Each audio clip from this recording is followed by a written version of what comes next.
কোরআন শরীফে আছে, আল্লাহ বলছেন আমি মানুষের অবস্থা দিন বদলাই, আমি আল্লাহ সময় বদলাই, সময় বদলাই। কোরআন শরীফে আছে সূরা হুদের মধ্যে আল্লাহ বলেন আমি কখনো বান্দাকে কষ্ট আর মুসিবতের পরে সুখ এনে দেই। আবার আল্লাহই বলছে আমি কখনো বান্দাকে সুখ আর আনন্দ আর ফুর্তির পরে দুঃখ এনে দেই, দুঃখ এনে দেই। হ্যাঁ হ্যাঁ, আমি আল্লাহ এনে দেই, অবস্থার পরিবর্তন করি। সুখের দুনিয়া কখনো দুঃখে ভরে যায়, দুঃখের দুনিয়া কখনো সুখে ভরে যায়। আনন্দ মুখর মানুষ হয়তো কখনো অজরে চোখের পানি ফেলে, আবার কাঁদতেছিল বান্দা হয়তো, আবার কখনো আনন্দে হাসে। আল্লাহ বলেন আমি সময় বদলাই, আমি ঋতু বদলাই, আমি সময় বদলাই। একবার রাত আনি আবার দিন আনি, একবার আলো আনি আবার অন্ধকার আনি, একবার রোদ আনি আবার বৃষ্টি আনি, একবার সকাল বানাই আবার বিকেল বানাই, একবার দুপুর বানাই আবার রাত্রি বানাই। ঠিক তেমনি ভাবে প্রতি মুহূর্তে যেহেতু আমি আমার এই পৃথিবীতে অবস্থার পরিবর্তন করছি, তাহলে ইমানদার মনে রেখো, ঘাবড়ায়ও না। ইমানের বিজয়, কালেমার বিজয়, ইসলামের বিজয়, আল্লাহর দ্বীনের সম্মান, ওলামা, দ্বীনওয়ালা, কোরআনওয়ালা, সেজদাওয়ালাদের সম্মানের দিনও খুব কাছায় গেছে ইনশাআল্লাহ।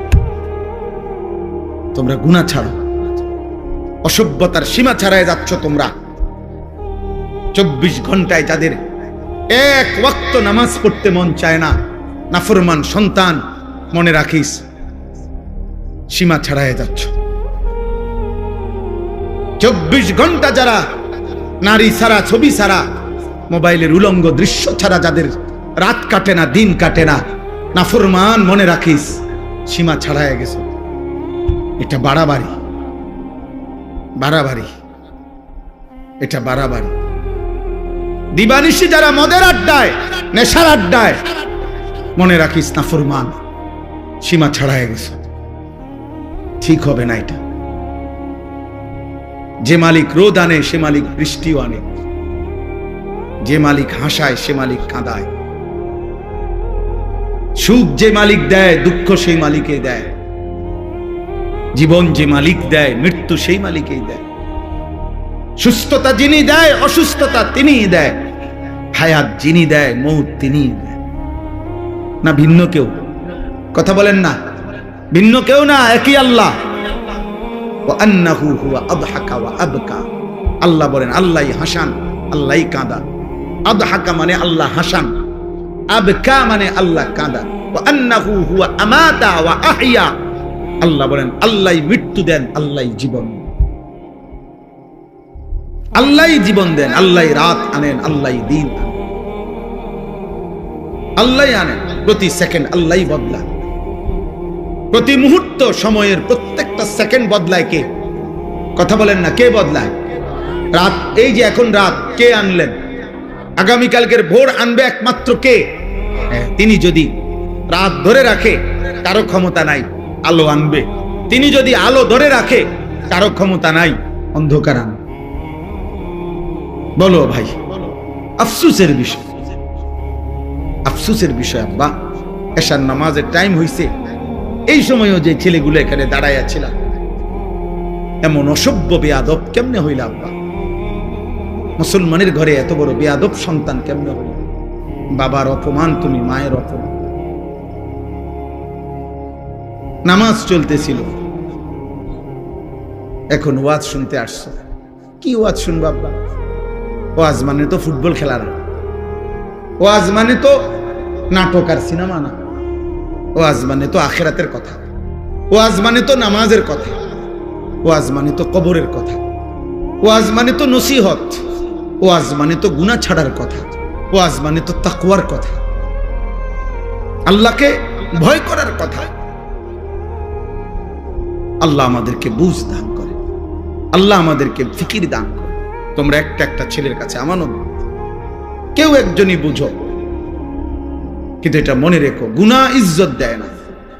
নারী, ছবি, মদ, জুয়া, জিনা, ব্যভিচার ঈমান থেকে বিচ্ছিন্ন করে দেয়। আমি হাদিস বলি, আল্লাহ নবী সাল্লাল্লাহু আলাইহি ওয়াসাল্লাম বলেন, যে ব্যক্তি জিনা করে, নারীর সাথে কোনো হারাম কাজ করে, খোদার কসম এই এক পাপ। আর হলো ওয়াশারিবাল খামরা, যে নেশা করে, মদ খায়, গাঁজা খায়, বাবা খায়, ফুটটা খায়, পেন্সিডিল খায়, ইয়াবা খায়, এমন নিকৃষ্ট নাফরমান খোদার কসম আল্লাহর নবী বলছে বেবিচারী আর নেশাখোর এই দুই নাফরমানের কলজাত থেকে ওই পাপ অবস্থায় আল্লাহ তাআলা ঈমান খুলে রাখা দেন। এই কোরআন ধরে বল, এই কোরআন হাতে ধরে বল, আল্লাহ তার কলিজা হৃদয় থেকে ঈমান বের করে ফেলে। আল্লাহ বলে নেশাখোর ঈমানটা দিয়ে যা, যা আমার ঈমান আমি রেখে দিলাম, এবারে বেঈমান যা তুই যা। আল্লাহ বলে চরিত্রহীন লম্পট নারীর সাথে গুনাহ করবি, ঠিক আছে যা, আমার ঈমান আমারে দিয়া যা, আমি ঈমান রেখে দিলাম, কালিমা রেখে দিলাম, এবার যা। কি সাংঘাতিক কথা! ঈমানবিহীন যদি মৃত্যু হয়, এই ঈমান যদি আর ফিরে না আসে, এই কালেমা যদি আর ফিরে না যায়, তো দুনিয়ার মানুষে না জানে আমনে মুসলমান, আমনে মানুষে না জানে, আইডি কার্ডে না, তো কবরে কি মানুষ আইডি কার্ড দেয়নি?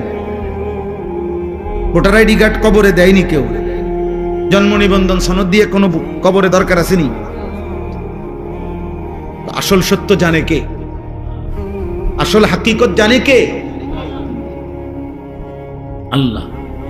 এজন্য কুরআনুল কারীমে আল্লাহ বলছে বান্দা কুরবানি তো করছো সবাই, কিন্তু আসমানে পৌঁছছে কোনটা সেটা তো আমি আল্লাহ তাআলা বলে দিয়েছি, ওয়ালাকিন ইয়ানালুহু তাকওয়া মিনকুম। তাকওয়া গুনাহমুক্ত জীবন। কুরবানির প্রত্যেকটা শুরু থেকে শেষ পর্যন্ত গুনাহমুক্ত জিন্দেগি যার, গুনাহমুক্ত তাকওয়া, আসমানে পৌঁছবে কেবল তা, বাকিগুলো জমিনের কুরবানি জমিনেই থাকে। কুরবানি তো করছিল হাবিলও, কুরবানি তো করছে কাবিলও। পৃথিবীর আশ্চর্য গুরুত্বপূর্ণ কথা হলো সর্বপ্রথম এই পৃথিবীতে দুইটা কোরবানি হয়েছে মাত্র। প্রথম দিন হাবিল আর কাবিল, কোরবানি হয়েছে মাত্র দুইটা।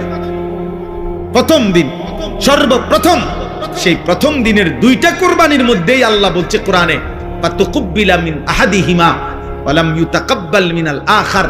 একটা কোরবানি কবুল হলো, একটা কোরবানি কবুল হলো না। তাহলে মাত্র কোরবানি হয়েছে দুইটা, ওইখানেই আল্লাহ একটা বাদ করে দিছে, সেই প্রথম দিনে একটা ফেলে দিছে। আল্লাহ বলছে কবুল হয় নাই একটা, তো সেখানেই আল্লাহ বলে দিছে ইন্নামা ইয়াতাকাব্বালুল্লাহু মিনাল মুত্তাকিন। শোনো বান্দা, কিয়ামত পর্যন্ত কেউ কোরবানি কবুল হবে তার তাকওয়া থাকবে। কোরবানি কবুল হবে কার বলেন? বলেন না সবাই, বলেন কার? তাকওয়া থাকবে। তাকওয়া মানে গুনাহমুক্ত জীবন। তাকওয়া মানে কি বলেন? গুনাহমুক্ত জীবন। গুনাহমুক্ত জীবন, গুনাহমুক্ত। কি কি গুনাহমুক্ত? এক নাম্বার সম্পদ গুনাহমুক্ত।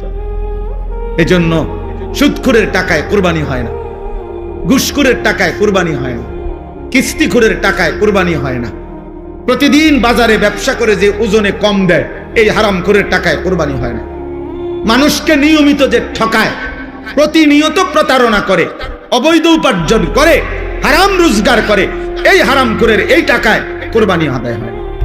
গোস্ত সিদ্ধ হয়, গোস্ত কি হয়? সিদ্ধ হয়। রুটি দিয়ে খাওয়ান যায়, এটার সমস্যা নাই। রুটি দিয়ে তো ঝোলও খাওয়া যায়, গরুর গোস্ত খাওয়া যায়, মুরগির গোস্ত খাওয়া যায়, রুটি দিয়ে খাইতে অসুবিধা নেই, হেটার লাগে আটকাইতো না। চুলা জিড়াই দেন, পাত্র চুলা দিলেও সিদ্ধ হয়ে যাবে। বোঝেন না কথা? পাত্র দিলেও এটা কি হয়ে যাবে? নরম হয়ে যাবে। পাত্র নরম হয় না আগুনের মধ্যে, চুন বানায় কি দিয়া? পাত্র দিয়ে তো বানায়। আমি নিজ চোখে দেখছি সুনামগঞ্জ ছাতক চুনের ফ্যাক্টরি, এরকম বড় বড় পাথর, এগুলাই ভাঙ্গা ভাঙ্গা এগুলাই কি হয়? চুন বানায়। পাথর এই আগুনের মধ্যে গলে গলে নরম হয়, এগুলোর মধ্যে মেডিসিন কেমিক্যাল দেয়, তো এরপরে চুন হয়। এই জন্য মূলত যে চুন খায় সে পাথরে খায়। হ্যাঁ হ্যাঁ, আমার সত্য কথা এটা, আপনি জিজ্ঞাসা করেন নাই। তাইলে সিদ্ধ হবে, রুটি দিয়া খাওয়া যাবে আব্বা, কিন্তু গুনাহমুক্ত না হলে আসমানে যাবে না। ইন্নামা ইয়াতাকাব্বালুল্লাহু মিনাল মুত্তাকিন। নিশ্চয়ই আল্লাহ কোরবানি কবুল করবে তার, তাকওয়া থাকবে যার। সমস্ত আমলের মধ্যে এই কথাটাই আজকে পড়ছি, সমস্ত ইবাদতের মধ্যে এক মুসলমান, খোদার কসম, এক মুসলমানের জিন্দেগীর সবকিছুতে মনে রাখতে হবে তাকওয়া হলো তার প্রথম প্রধান তার নজর। আমি মুসলমান, আমার ওযু, গোসল, নামাজ, রোজা, হজ, যাকাত, ঈদ, কুরবানি, জিকির, তেলাওয়াত, দান, সাদাকা, আমার ঘর, আমার সংসার, আমার বউ, আমার ছেলে মেয়ে, আমার বাজার, আমার ব্যবসা, আমার প্রবাস জীবন, আমার দেশের জীবন, আমার চাকরি, আমার রাজনীতি, আমার সংসার, যা করছি মুসলমান যদি পরিচয় থাকে তাকে খেয়াল রাখতে হবে গুনাহ যেন না হয়, গুনাহ যেন না হয়, গুনাহ যেন না হয়, গুনাহ যেন না। তাকওয়া, এরই নাম তাকওয়া। তাকওয়া শুধু কুরবানিতে না, তাকওয়া নামাজেও, তাকওয়া রোজাতেও, তাকওয়া হজ্জেও, তাকওয়া জিকিরেও, তাকওয়া তেলাওয়াতেও, তাকওয়া কোরআনুল কারীমের তেলাওয়াতেও, তাকওয়া দান সাদকাতেও, তাকওয়া রাজনীতিতেও, তাকওয়া সংসারেও, তাকওয়া স্বামী স্ত্রীর মেলামেশাতেও, তাকওয়া ছেলেপেলের ক্ষেত্রেও, তাকওয়া উপার্জনের সব ক্ষেত্রে, সর্বত্র। যুবক বলো, কিশোর বলো, নারী বলো, পুরুষ বলো, আমি হুজুর, আপনারা পাবলিক, পাবলিক বলেন আর হুজুর বলেন, অলি বলেন আর মুরিদ বলেন, যাই বলেন, মুসলমান মাত্রই জরুরি তাকওয়া, তাকওয়া, তাকওয়া। গুনাহমুক্ত থাকা। আমিও, আপনিও, আমিও কি হুজুরও, পাবলিকও, বক্তাও, শ্রোতাও, ছোট বড় সবাই গুনাহমুক্ত থাকা। প্রিয় ভাই আমার, মুসলমানের সন্তান, তোমাদেরকে অনুরোধ করছি, গুনায় ভরা এই জিন্দেগি কোনো জীবন না, এটা কোনো জীবন না রে আব্বা। নারী, ছবি, মদ, জুয়া, চুরি, ডাকাতি, জিনা, ব্যভিচার, গান, বাদ্য, অশ্লীলতা, সুদ, ঘুষ, কিস্তি, হারাম রোজগার, এটা কোনো মুসলমানের জীবন না। এ জীবন হাইওয়ানের জীবন, এ জীবন পশুর জীবন, এ জীবন চতুষ্পদ জন্তুর জীবন। হ্যাঁ হ্যাঁ, রাগ করলো এটাই কথা, অভিমান করলো এটাই কথা, এটাই সত্য। আল্লাহ কোরআনুল কারীমের মধ্যে বলছে, যে মানুষের অন্তর আমি আল্লাহকে নিয়ে ভাবে না, যে মানুষের কান আমি আল্লাহর কথা শুনে না, যে মানুষের চোখ আমার আয়াত দেখে না, খোদার কসম আল্লাহ বলছে উলাইকা কাল আনআম, এই মানুষগুলো জানোয়ারের মতো। কিসের মতো বলেন না? আল্লাহ কোরআনে বলছে। আপনি কার সাথে রাগ করবেন? আজকে আমি হাদিস পড়ছি বিকাল বেলা বাসায়, আশ্চর্য কথা শুনেন। একটা ছোট্ট বিষয়, আপনি এটারে আপনার কাছে মনে হবে একটা ছোট্ট বিষয়। নামাজি ব্যক্তির সামনে যে সূত্রা দেয়, এটা বুঝেননি আপনারা? মানে নামাজি ব্যক্তির সামনে দিয়ে যাতে কেউ না যায়, কথা বুঝছেন কিনা? এই সামনে একটা ছোট কাঠি কিছু একটা দেয় না মানুষ, এই সূত্রা, এই যে সূত্রা কয় আরবিতে, মানে নামাজি ব্যক্তির সামনে কমপক্ষে সেজদার জায়গাটুকু পার করে একটা কিছু থাকা, যাতে করে এই নামাজির এই সামনে কোনো মুসলমান যাতে কি না যায়। তো নবীজি বলছেন, যদি কোনো ব্যক্তি জানতো যে নামাজি ব্যক্তির সামনে দিয়ে অতিক্রম করা কি পরিমাণ গুনাহ, যদি এটা বুঝতো, তাইলে প্রয়োজনে 40 বছর টানা দাঁড়াইয়া থাকে। এক হাদিস। আরেক হাদিসে আবু হুরায়রার হাদিস হলো যে নবীজি বলছেন, তাহলে সে প্রয়োজনে মিআতু আমিন, 100 বছর হইল দাঁড়াইয়া থাকতো, তবুও অতিক্রম করতো না। এটা হলো একটা কথা। হাদিসের দ্বিতীয় অংশ আরো মারাত্মক। এই সামান্য এই বিষয়টা যে নামাজি ব্যক্তির সামনে দিয়ে যেন অতিক্রম না করে, নবীজি বলেন, তোমাদের নামাজের সামনে যদি কেউ অতিক্রম করতে চায়, তোমরা তাকে হাত দিয়ে প্রয়োজনে বাধা দাও। যদি বাধা না মানে, তাহলে তুমি তোমার শক্তি প্রয়োগ করো, মানে হাত জোর করে ধরে রাখো, যেন কোনোভাবে তোমার হাত ধাক্কাইয়া সে যাইতে না পারে। নবীজি বলেন এরপরে শব্দ, ফা ইন্নামা হুয়া শাইতানুন, শাইতানুন। খোদার কসম নবী বলে, এই সামনে দিয়ে যে লোকটা চলে যাইতেছে, নিশ্চয়ই সে শয়তান। কারে বলছে? এ মানুষ এটারে বলছে, বলছে এটা শয়তান। কত ছোট্ট বিষয়, বিষয়টা সামান্য কি না, কিন্তু নবীজি বলছে এটা শয়তান। নামাজি ব্যক্তি সামনে দিয়ে গেল কেন? তাইলে যে রাসূল সাল্লাল্লাহু আলাইহি সাল্লাম নামাজি ব্যক্তির সামনে অতিক্রমকারী ব্যক্তিটাকে আর কোনো পাপ নাই, শুধু বেড়া দিয়ে গেছে। আর এই কথা বুঝেন নাই? কি চুরি করছে এনে, এরে নবীজি বলছে এটা শয়তান। এখন বাকি নাফরমান যারা নাফরমানি করছে তাদের পরিচয় কি?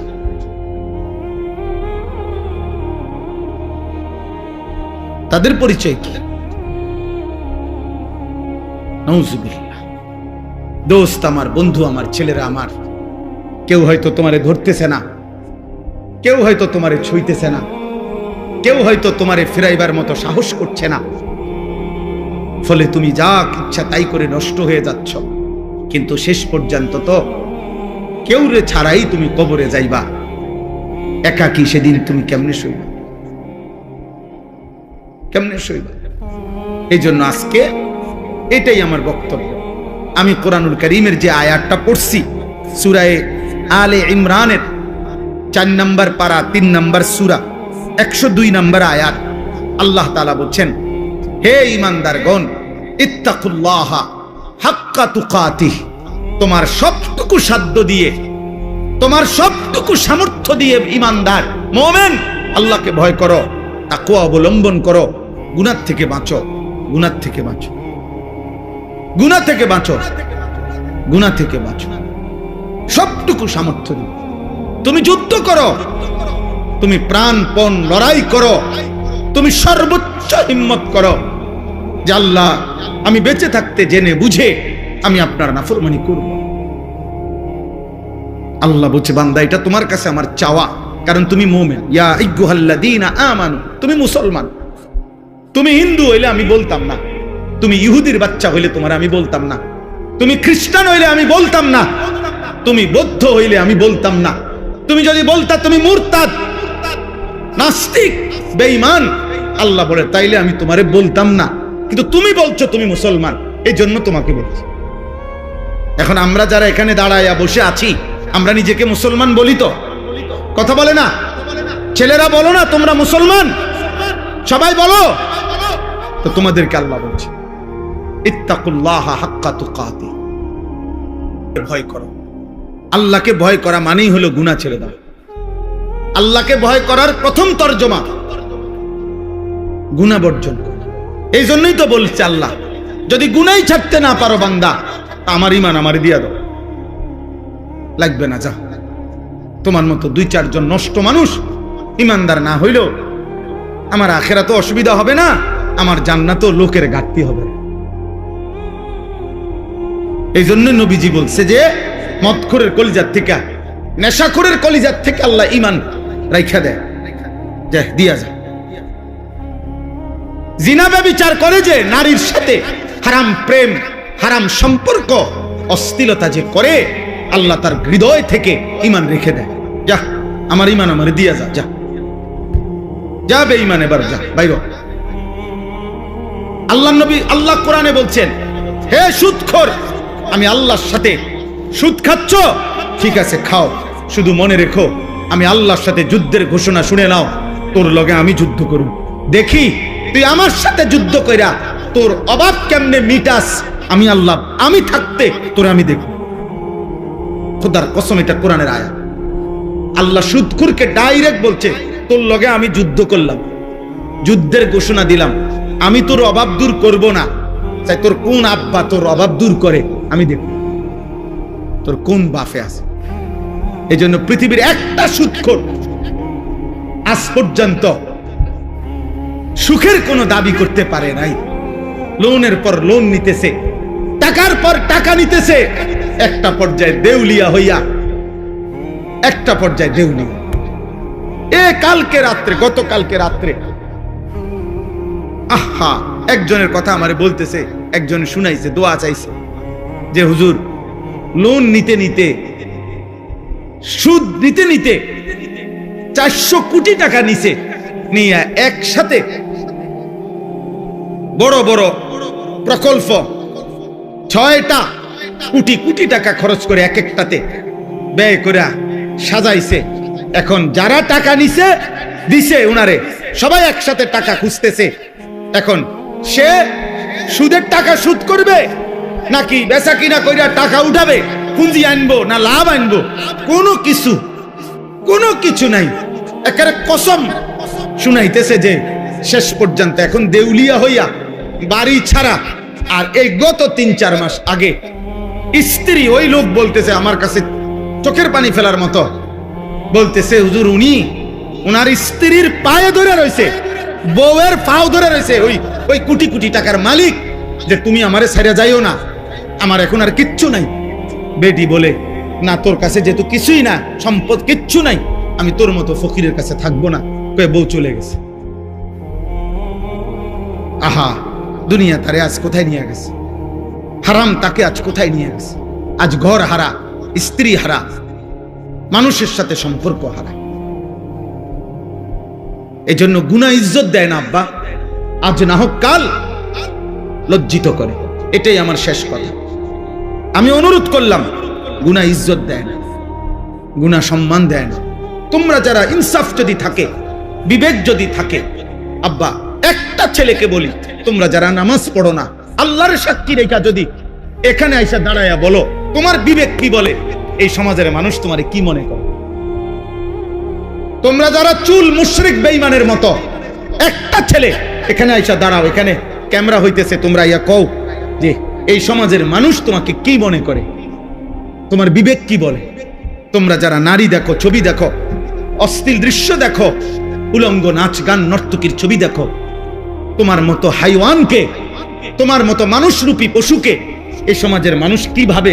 চলো এখন ইয়া হোক, এখানে তো মানুষ আছে, তুমি জিজ্ঞাও আইও একজন যে ভাই আমি 5 ওয়াক্ত নামাজের একটা সেজদা আজকের দিনে দেই নাই, আপনাদের বিবেচনা কেমন আমারে মনে হয়? তো তুমি এসে দাঁড়ায় কও, যদি সুযোগ থাকতো, মুক্ত অনুমতি থাকতো, তো সবাই তোমার একটা একটা জুতা দিয়ে বাড়ি দিবে। হয়তো এদ্দুর সাহস করবে না মানুষ, পারবে না হয়তো এদ্দুর হিম্মত করতে, কিন্তু বাস্তবতা হইলো থুতু মারারই যোগ্য যে আমরা তো তোকে এতটা নাফরমান ভাবি নাই। তুমি বলো, চ্যালেঞ্জ করো, এখন আসো। আবার আমরা যারা নামাজ পড়ছি, তো আমরাও বলি যে আমরা আজকে ফজর থেকে এশা পর্যন্ত খোদার কসম 5 ওয়াক্ত নামাজ মসজিদের জামাতে পড়ছি। আমি বললাম, এবার মানুষ তুমি জিজ্ঞাসা করো যে উনার ব্যাপারে আপনাদের মন্তব্য কি, আর যে নামাজ পড়ে নাই 5 ওয়াক্ত তার ব্যাপারে মানুষের মন্তব্য কি? মুক্ত মঞ্চে সবার সামনে দেখা যাক। কথা বুঝেন নাই? এখানে দেখা হোক। অতএব দোস্ত, এটাই কথা, ঈদ পরবর্তী কথা এটাই। কোরবানির ঈদ বলি আর রোজার ঈদ বলি, রমজান বলি আর হজ বলি, নামাজ বলি আর সেজদা বলি, সমস্ত ইবাদতের টার্গেট আমার জীবনে যেন তাকওয়া আসে। আমার জীবনে যেন কি আসে? তাকওয়া। গুনাহমুক্ত জীবন, আল্লাহকে ভালোবাসা, গুনাহকে বর্জন করা। ওয়ালা তামুতুন্না ইল্লা ওয়া আনতুম মুসলিমুন। আল্লাহ তাআলা বলেন, আমার বান্দা পূর্ণ মুসলিম না হয়ে, আমার আনুগত্য পুরা না করে মৃত্যুবরণ করো না, কবরে আইসো না। কবরে আসবার আগে একবার না 50 বার, 50 বার না 500 বার মিলাইয়া আসো যে আল্লাহর আনুগত্য পুরা করেছি কিনা। আল্লাহ বলেন হিসাব মিলাই আসো। আমরা অনেকের আছে পুরুষ মানুষ, আমাদের মহিলারা বাজারের লিস্টি দেয়, দেখবেন মাসিক বাজারের মুদি মালের পেঁয়াজ 10 কেজি, রসুন 3 কেজি এমনি লেখা দেয় না? তাহলে আমাদের নিয়ম কি? আমরা যে কোনো পুরুষ, আমরা যারা বাজার করি এরকম লিস্টি চাইয়া, তো আমরা বাজারে থাকতে বারবারই একটু পর পর আমি যেটা করি যে আমার এই লিস্টি দিলে আমি মাল কিনি, এদিক দিয়ে দাগ দেই, দিয়া আবার দেখি কোনোটা বাদ আছে কিনা, সোতা এটার লগে মিলাইয়া তারপরে খরচ শেষ করি। যেই দোকানদারে মালটা দেয়, যেই মুদি দোকানদার যার কাছে আমরা লেখাইছি সোতা লেখায়, মানে এটার মধ্যে ও যখন ওই বস্তার মধ্যে ভরে মালটা দেয়, সবটি মাইক পা সারলে ওই এটার লগে মিলাই কিনা বলেন, এমনি এমনি কোনা দিয়ে দাগ দেয় না, দাগ দিয়ে দিয়া হয়ে বস্তার মধ্যে মালটা বুঝাই দিয়া, এই যে মাল 13টা, এখানে দিছি 13টা, হুজুর এত দাম নেন। তাহলে আল্লাহ তাআলা বলেন ওয়ালা তামুতুন্না ইল্লা ওয়া আনতুম মুসলিমুন। আমার বান্দা, আমার আনুগত্য, আমার ইবাদত, আমার হুকুম দুনিয়ায় থাকতে মরার আগে মিলাইয়া আইসো, মিলাইয়া ডাক দিয়ে দিয়া মিলাইয়া আইসো, মিলাইয়া কবরে আইসো, নাই তো 1 সেকেন্ডে কবরে টিকতে পারতাম। এই জন্য যে আমি সব সময় বলি, চাচা মিয়া গপ মারে সাদোয়ানে বইয়া আল্লাহর রহমতে 3 ফুট বিদেশ পাঠাইয়া জিগুন বিয়া দিয়া লাইছি গদ্দুয়ার কইরা মাশাআল্লাহ। এখন আল্লাহর রহমতে আপনার দোয়ায় আর কোনো টেনশন নাই, ওনার মূল্য কোনো দুঃখ নাই। না, আপনি মরেন আল্লাহর রহমতে, আপনি খুব দ্রুত সময় মরিয়া যান চাচা। আপনি মরিয়া না দেখবেন দুঃখ কাকে বলে। হ্যাঁ, কবর বুঝি বিদেশের হিসাবে কথা বলে না, কবর বুঝি বিল্ডিং এর হিসাবে। তো এটি কি কইলেন আপনি? এগুলা কি শুনাইলেন মানুষের?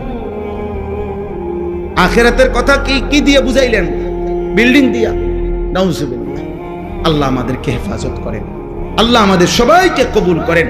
আজকের এই আলগি নওজওয়ান, এই ছোট্ট ছোট্ট কিশোর ছেলেগুলো যারা এই মাহফিলটা সাজিয়েছে, আল্লাহ আমাদের সবাইকে কবুল করে নেন।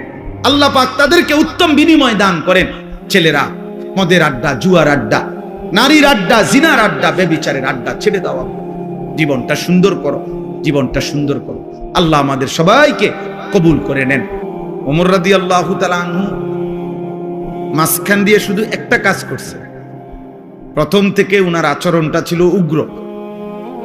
উনি তরবারি হাতে নিয়ে বলছে মক্কার কুরাইশদেরকে যে মুহাম্মদকে আমি এক্ষণ কল্লা নিয়ে আসতেছি, তোমরা কাবাগরের সামনে গিয়ে দাঁড়াও, আমি আসতেছি। প্রতিমধ্যে শুনছে ওমরের বোন আর বোন জামাই কালেমা গ্রহণ করছে। এবার আরো উত্তেজিত হয়ে ওনাদের ঘরে গিয়ে ওনাদেরকে আচ্ছা মতো মারছে, মেরে রক্তাক্ত করে ফেলছে। ওমরের বোন জামাই এবং বোনকে, ওমরের বোন জামাই বিখ্যাত সাহাবী ছিলেন হযরত সাঈদ ইবনে যায়েদ, যাকে মারছে। বেহেশতের সুসংবাদ প্রাপ্ত আশারায়ে মুবাশশারা যে 10 জন সাহাবী, এর মধ্যে একজন হলো এই উমরের এই বোন জামাই। অনেক বড় সাহাবী, মুস্তাজাবুদ দাওয়া বলা হইতো ওনাকে। এই সাহাবী ব্যাপারে প্রসিদ্ধ ছিল যে ইনি যা আল্লাহর কাছে চাইতেন আল্লাহ তাই কবুল করতেন। এই উনি এবং ওনার বোন, বোনের নাম ছিল ফাতেমা। ভাই তোমরা এখানে কি বুঝে বসছো ভাইয়া? এটা তো এমন না যে খেলার মাঠ, তোমরা গ্যালারিতে বসছো। বিষয়টা কি আসলে? মুসলমানের সাথে বসতে লজ্জা কিসের? মাটিতে বসার মধ্যে সবচেয়ে বেশি আনন্দ, কারণ মাটির মানুষ, মাটিতে বসার মধ্যেই তৃপ্তি। মাটিতে বসার মধ্যেই আমাদের মূল তৃপ্তি, মাটির সাথে সম্পৃক্ততা, এটা আমাদের আসলের সাথে, মূলের সাথে সম্পৃক্ততা। মিনহা খালাকনাকুম ওয়া ফিহা নুঈদুকুম ওয়া মিনহা নুখরিজুকুম তারাতান উখরা। আল্লাহ তাআলা তো এটাই শিখাইছে, এই মাটি থেকেই তোমাদেরকে সৃষ্টি করেছি, এই মাটিতেই আবার তোমাদেরকে কবরে ফিরিয়ে আনবো, এই মাটি থেকেই আবার একদিন তোমাদেরকে আমি হাসরের ময়দানে উঠাবো। কাজে তুমি চাইলেও বান্দা মাটির থেকে সম্পর্ক তুমি নিজেকে বিচ্ছিন্ন করতে পারো। বিল্ডিং তোমার 80 তলা হোক, মাটিতেই ফিরতে হবে। বিল্ডিং তোমার রাজপ্রাসাদ হোক, একদিন তোমাকে কোথায় ফিরতে হবে? মাটিতেই ফিরতে। অফিহা নুঈদুকুম, এই মাটিতেই তোমাকে ফেরত নিয়ে আসবে। এজন্য মাটির সাথে সম্পৃক্ততা, এটা তো আমাদের মূলের সাথে সম্পৃক্ত। এই জন্য মাটিতে বসার মধ্যে কোনো লজ্জাও নাই, সংকোচও নাই। এবং কারণ এটাই আমাদের মূল বাস্তবতা। একদিন আমাকে লম্বা সময়ের জন্য এই মাটিতেই শুয়ে থাকতে হবে। তাহলে বলতেছিলাম যে আল্লাহর কথা যদি মনোযোগ দিই, ওমরের কথা বলতেছিলাম, বোন এবং বোন জামাইকেও এবার আচ্ছা তরে মারছে। কেন? কালেমা গ্রহণ করুন। তাহলে অপরাধের উপরে অপরাধ, পাপের উপরে আরো পাপ। একে তো তরবারি হাতে রওনা দিয়েছে নবী সাল্লাল্লাহু আলাইহি সাল্লামকে হত্যা করবে, এটা যে কল্পনা করছে এটাও তো কত বড় পাপ, কত বড় গুনাহ। আবার এই কালেমা গ্রহণ করার অপরাধে বোন আর বোন জামাইকে আচ্ছাতরে রক্তাক্ত করে ফেলছে। কিন্তু ওমর একটা কাজ করে ফেলছে, অল্প একটু কাজ। সেটা হলো যখন রাগ থামছে, মারতে মারতে বল ফিরে গেছে, তখন ওমর রাদিয়াল্লাহু তাআলা আনহু ওনার বোনকে, বোন জামাইকে বলছে একটা কথা, যে তোমরা কি পড়তেছিলা সে শোনাও। আমি যখন ঢুকতেছি তখন শুনতেছিলাম তোমরা কি যেন পড়তেছিলা, এগুলা কি পড়তেছিলা ওটা কও। এ আরশ আজিমের মালিক আল্লাহ তাআলা বলে, বান্দা ওমর এটুকু আগ্রহ দেখাইছো আমার কোরআন শুনবার জন্য, যা হেদায়েত দিয়ে দিল। এরপরেই আল্লাহর কোরআন শুনছে এবং কিছুক্ষণের মধ্যেই নবীজির কাছে গিয়ে এই কোরআন শুনে কালেমা পড়ে মুসলমান হয়ে গেছে। তাহলে একটু আগ্রহ দেখাইছে, ফাঁকি দিয়া এতক্ষণ তো যা করছে সব উল্টা পাল্টাই করতেছিল, কিন্তু এখানে এসে একটু আগ্রহ দেখাইছে যে কি পড়তেছিলি তোরা সেটা শোনা। আল্লাহ তাআলার এটুকুই ভাল লাগছে। তো আল্লাহ তাআলা এটুকু আগ্রহের বিনিময়ে এত বড় গুনাহ করতে রওনা দিছে, হত্যা করবে নবীকে, নাউজুবিল্লাহ। এত বড় পাপের সংকল্প করে যে রওনা দিছে এবং এখনো বোন আর বোন জামাইকে এভাবে মারছে, অন্যায় করছে, কিন্তু ওই যে বললাম একটু আগ্রহ দেখাইছে, আল্লাহর কথা শুনতে চাইছে, আল্লাহ তাআলা এর বরকতেই হেদায়েত দিয়েছে। সূরা তাহা কোরআনের একটা সূরা আছে, ওই সূরার কিছু অংশ তেলাওয়াত করছে। ওমর রাদিয়াল্লাহু তাআলা আনহু বলছে, থামো, আর লাগবে না, যা বুঝার আমি বুঝেছি, চলো মুহাম্মদের কাছেই যাই। তো বোন আর বোন জামাই বলছে, কেন যাইবা? বলছে, আর গর্দান নিতে না, এবার আমার গর্দানি মুহাম্মদের কদমে দিয়ে। এরপরে কালেমা পড়ে মুসলমান হয়েছে।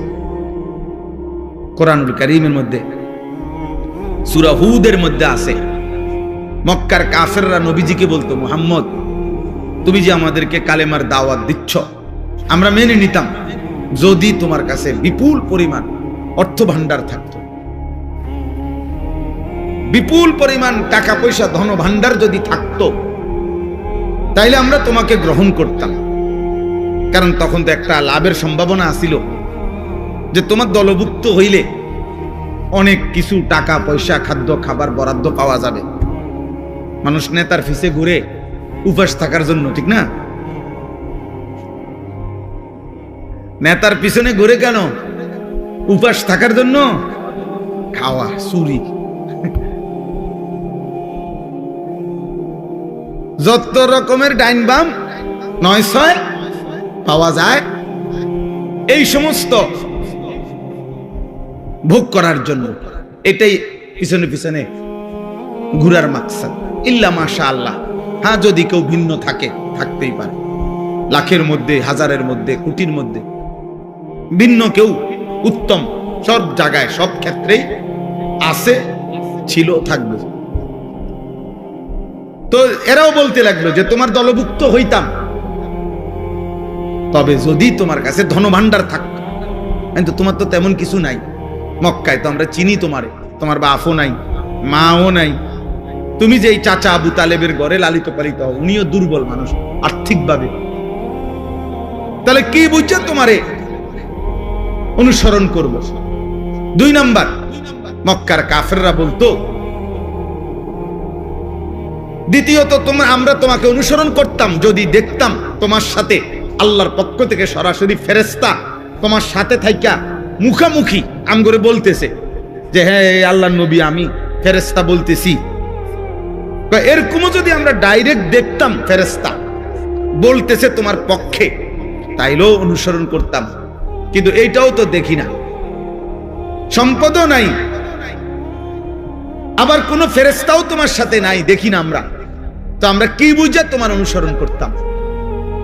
কোরআনুল কারীমের মধ্যে আছে, আল্লাহ তাআলা নবীকে বলছে, বন্ধু এমন কথার পরেও আপনি সামান্যতম ঘাবড়াবেন না, আপনি অস্থির হইয়েন না, বরং আপনি মনে রাখবেন শুধু ইন্নামা আনতা মুনদির, আপনি হচ্ছেন আল্লাহর দিকে ভয় প্রদর্শনকারী। আপনি ইন্নামা আনতা নাযীর, আপনি ভয় প্রদর্শনকারী। আপনার দায়িত্ব জাহান্নামের ভয় দেখানো, আপনার দায়িত্ব কবরের ভয় দেখানো, আপনার দায়িত্ব আখিরাতের ভয় দেখানো, আপনার দায়িত্ব আল্লাহর ভয় দেখানো। এটা আপনার জিম্মাদারি, আপনার দায়িত্ব আপনি শতভাগ গুরুত্ব দিয়ে আদায় করেন। এবার পরিবর্তন হইল কয়জন, হইল না কয়জন, বদলাইলো কয়জন, বদলাইলো না কয়জন, এর কোনোটা আপনার জিম্মাদারি না, সেটা আমি আল্লাহর ফয়সালা, ওইটা আমি দেব,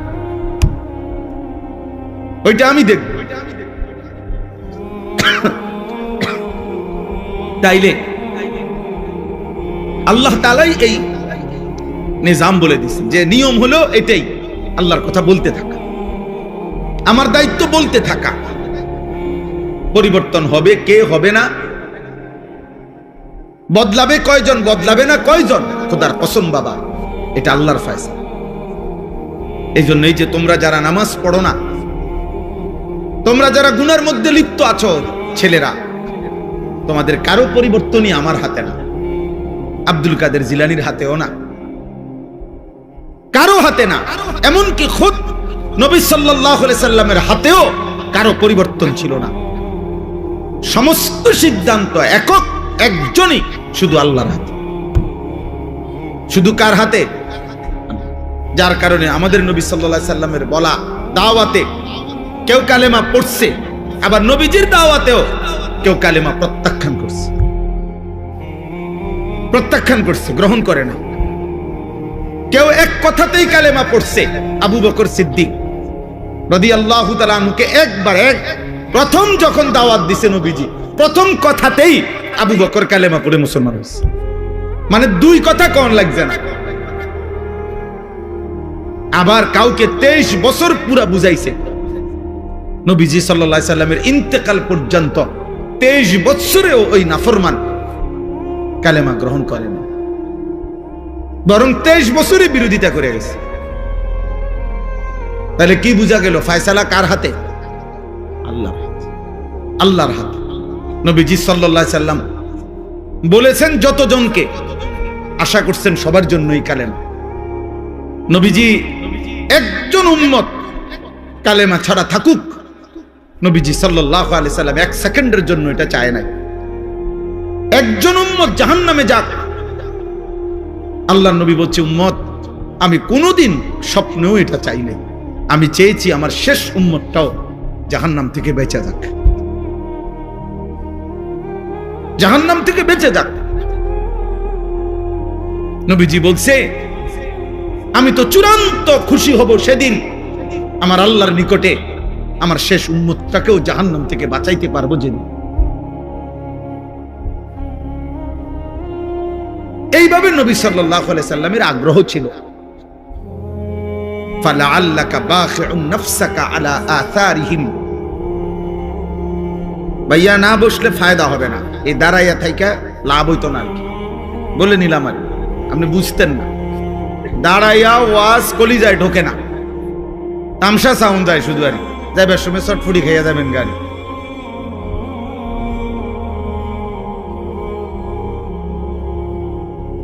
অল্প শুনেন, এই তো ওয়াজ শেষ, এরপরে আর বয়ান করবে না কেউ, তাইলে তার মানে আধা ঘন্টা 40 মিনিট সর্বোচ্চ, এরপরে আমি এমনি শেষ করে দেবো ইনশাআল্লাহ। অতএব তোমরা ছেলেদেরকেও বলি দাও। তাহলে আমার কথা এটা, নবীজিকে আল্লাহ বলছে বন্ধু ফালাআল্লাকা বাখিউন নাফসাক, মানুষগুলো ঈমান আনতেছে না, পরিবর্তন হচ্ছে না, গুনাহ ছাড়তেছে না, আল্লাহর নাফরমানি ছাড়তেছে না, এই অস্থিরতা পেরেশানিতে আপনি কি মরে যাবেন নাকি? মানে নবীজির অস্থিরতা এত বেশি ছিল যে খুদ আল্লাহ তাআলা নবীজিকে সান্ত্বনা দিছে, বন্ধু আহার একটু থামেন, একটু বিশ্রাম করেন, আপনি তো দেখতেছি মরে না যাবেন।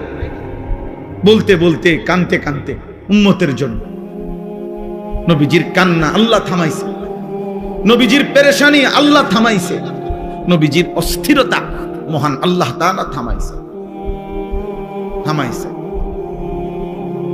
কোরআনে আছে, আল্লাহ তাআলা বলছে ফা ইন্নাল্লাহা ইউদিল্লু মান ইয়াশা ওয়া ইয়াহদি মান ইয়াশা ফালা তাযহাব নাফসুকা আলাইহিম হাসারাত। দোস্ত, এদিক সেদিক তাকায়েন না। শ্রোতা আসলে আরো ছেলেরা আসবে, কেউ বসবে, প্রত্যেকের যদি আমনে চোখে তাকায়া দেখতে হয়, বুঝতেন না। এখানে আসুক, হাতি আসুক, নলে মানুষ আসুক, বুঝেন না কথাটা? যেই আসুক উনি ওর মতো আসুক, মানুষ হোক আর হাতি হোক, এটা দেখার কিছু নেই। মনোযোগ চাই, আমি তো এটাই বুঝাইতে চাইতেছি। মনোযোগ জরুরি, আগ্রহ জরুরি, আল্লাহর কথার প্রতি আগ্রহ জরুরি।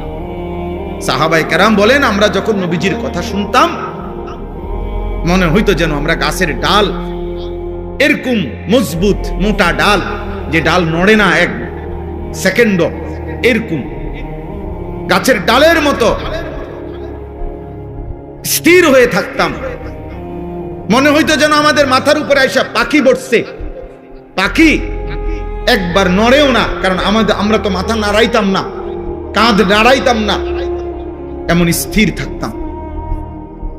সাহাবী বলছে, আমরা মনে হইতো যেন নবীজির সামনে এভাবে বসতাম কখনো কখনো বয়ান শুনতে, যে মনে হইতো যেন আমাদের মাথাটা কাইটা আলগা করে রাখছে, কারণ শরীরের সাথে থাকলে না মাথা নাড়াইতো, মাথাই যেন ভিন্ন, অর্থাৎ এত স্থির। এভাবে বর্ণনা করছে ওনারা। এই প্রচন্ড পরিমাণ আগ্রহ, এর কারণে আল্লাহ তাআলা ওনাদের জিন্দেগি পরিবর্তন করছেন, এবং ওনাদের দ্বারাই আল্লাহ তাআলা বিশ্বময় ইসলামের খেদমত নিয়েছেন।